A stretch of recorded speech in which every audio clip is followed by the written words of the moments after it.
live in Lower Manhattan with what is next for Luigi Mangione. What are you finding out, NJ?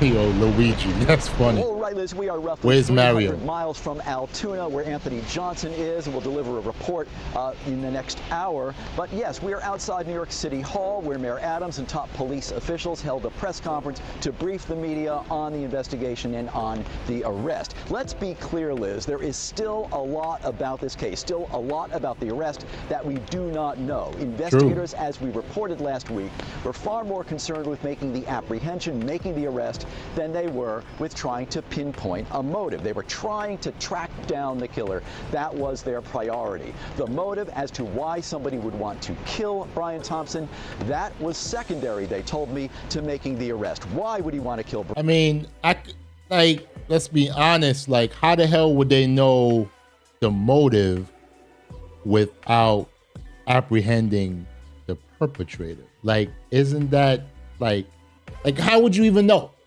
Like, we could assume that, hey, maybe the wife set him up, maybe it was a business partner who said, we don't know.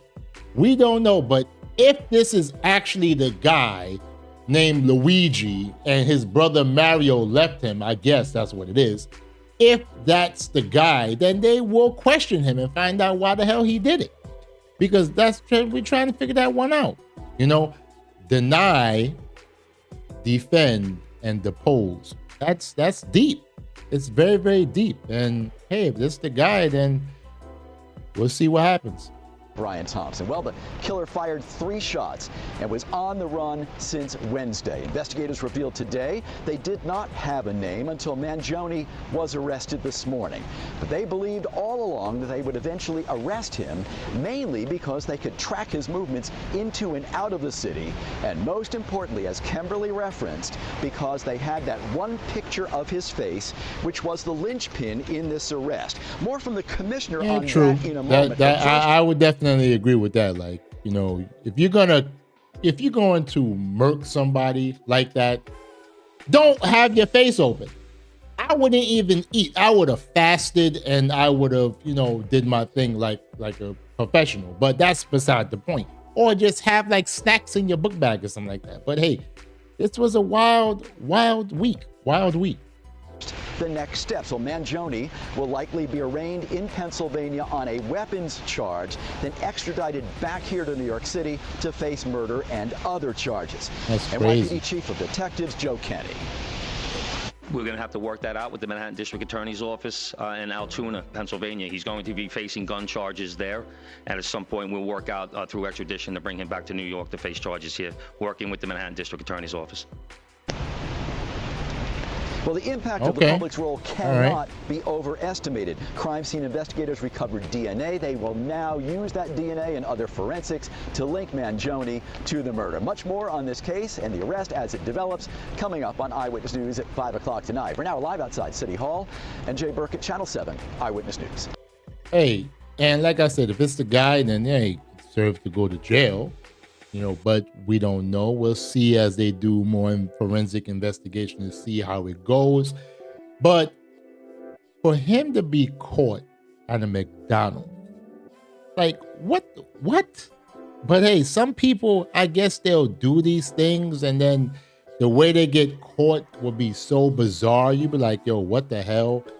But it's just wild the way things are. This has been a wild time. I wondered why the CEO got popped. As you know, I said before in a previous video, please check out my videos. I really would appreciate it if you do support me. Thank you so much. Thank you for subscribing. Thank you for liking the video. Thank you for comments. I really appreciate each and every one who watched my videos. Thank you so much.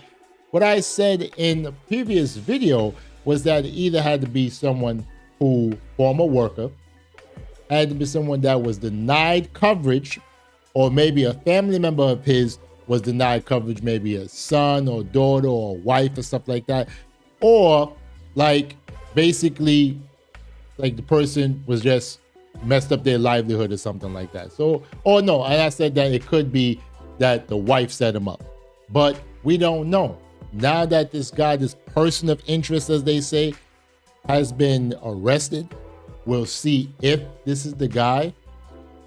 I hope it is, because they would look really dumb if it's not the guy, but they're saying that it could be very strong that it could be him. So we just have to see, and we just go from there. But let's get to the next news feed, and this is from the Associated Press, and this is Uncle King Adams talking about the capture of the guy Luigi. We have a strong person of interest in the shooting that shook our city last week. A CEO, Brian. Hold up, I just gotta say something real quick. How did that shake the city? But a whole heap of people that get popped, that don't shake the city. But just this rich white guy who gets popped in the back, that shakes the city? I guess because the way it happened shake the city, because this guy was like the damn Red Hood off of Batman and stuff like that. So, I mean, I guess, I guess that's what it is. And Thompson of UnitedHealthCare was the victim of a senseless act of violence. Members of the Altoona Police Department arrested Luigi Mangione, a 26-year-old male, on firearms charges. At this time, he is believed to be our person of interest in the brazen targeted murder of Brian Thompson, CEO of UnitedHealthCare, last Wednesday in Midtown Manhattan. The suspect was in a McDonald's and was recognized by an employee who then called local police. Responding officers questioned the suspect, who was acting suspiciously and was carrying multiple fraudulent IDs as well as a U.S. passport. Upon further investigation, officers... All right, so if he was carrying all that, so obviously that's suspicious. That's hella suspicious. So I could understand, that. So like, yeah, that would probably make it really, really strong possibility that it's probably this guy. So let's continue. Officers recovered a firearm on his person, as well as a suppressor, both consistent with the weapon used in the murder. They also recovered clothing, including a mask consistent with those worn by our wanted individual. Also recovered was a fraudulent New Jersey ID, matching the ID our suspect used to check into his New York City hostel before the shooting incident. All right, so it got to be him then. But I just want to ask this question. Why the hell didn't you get rid of all that stuff? Why would you keep it? What, for namesake? Yeah, I took out this UnitedHealthCare Ceo, so I'm gonna keep it on my person. So just in case when the cops do eventually catch my ass, they could just say that, hey, this must be him. What? And this guy went to an Ivy League school? Like, come on now. Dumb, real dumb. If this is him, allegedly, if this is him. Additionally, officers recovered a handwritten document that speaks to both his motivation and mindset. He was born and raised in Maryland. We know he has ties to San Francisco, California, and his last known address was Honolulu, Hawaii. He has no prior arrest history in New York. Members of the NYPD Detective Bureau are currently traveling to Pennsylvania with members of the Manhattan District Attorney's Office to... Please, Ivan Bragg, don't screw this up. Do not screw this up, Ivan Bragg, because you already screwed up Daniel Penny, okay? Don't screw it up, all right? It's pretty much fallen to your lap, so you can't screw this up now. So please, don't. But this is crazy. This is very, very crazy. I have to say that this guy did all of that. He waited for the guy, shot him in the back, got away, left a book bag with Monopoly Joker money, got out of New York, all to get caught at a McDonald's. Like, how you do all of that Jason Bourne, James Bond type of things only to get caught at a McDonald's? Like, what the hell is wrong with you?